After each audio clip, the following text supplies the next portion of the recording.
Sir Thomas Alva Edison. மாணவர்கள் சில குறிப்புகளை தெரிந்து கொள்ள வேண்டும். தாமஸ் ஆல்வா எடிசன் என்ன பண்ணார் தெரியுமா? மின்சாரத்தை கண்டே பிடிச்சி ஆகணும்னு ஒரு ஆசை, மனசுக்குள்ள வெறி. அதுக்குள்ள பொருள்கள்லாம் வாங்கிட்டு வந்திருக்கிறார் ட்ரெயினில். ஆசை வீட்டில் போய் செஞ்சு பார்க்குறதுக்குள்ளே இங்கேயே செஞ்சு பார்த்துருமே, ட்ரெயின்லேயே உட்காந்து செய்ய ஆரம்பிச்சிட்டார். ட்ரெயின் ஃபயர் ஆகிட்டு டிடிஆர் வந்துட்டான். என்னடா பண்ணிகிட்டு இருக்காங்க? ஒன்றும் இல்லை, மின்சாரத்தை கண்டுபிடிக்கலான்னு நினச்சேன், அதுக்கு வீட்டுக்கு போய் செய்கிறதுக்குள்ளே கொஞ்சம் செஞ்சு பார்ப்போம்னு நினச்சேன் சார், ஃபயர் ஆகிட்டு.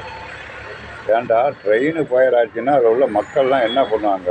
கொஞ்சம் கூட முடியாது. விட்டானா ஒரு அரைக்க, ஒரு கை ஒரு காது செவிடாக போகுது சார் தாமஸ் ஆல்வா எடிசனுக்கு.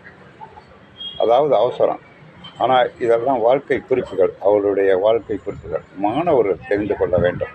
அதற்காக தான் கூறுகிறேன். ஆனால் உலகத்துக்கு இன்று வரை போற்றக்கூடிய